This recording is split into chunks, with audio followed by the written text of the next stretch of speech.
In the Industrial Revolution of the 19th century, what humanity basically learned to produce was all kinds of stuff, like textiles and shoes and weapons and vehicles.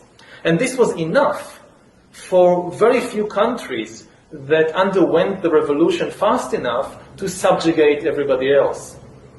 What we're talking about now is like a second industrial revolution, but the product this time will not be textiles or machines or vehicles or even weapons. The product this time will be humans themselves.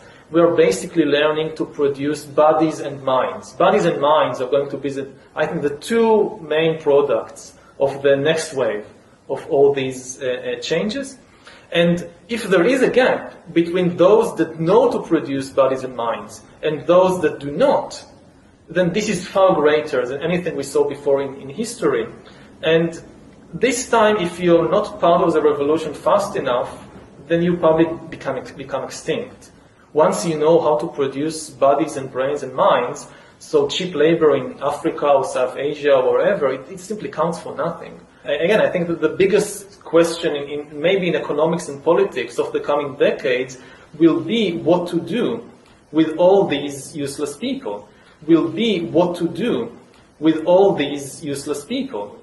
With all these useless people. I don't think we have an economic model for that. My best guess, which is just a guess, is that food will not be a problem. With that kind of technology, you will be able to produce food to feed everybody. The problem is more boredom and what to do with them, and how will they find some sense of meaning in life when they are basically meaningless, worthless.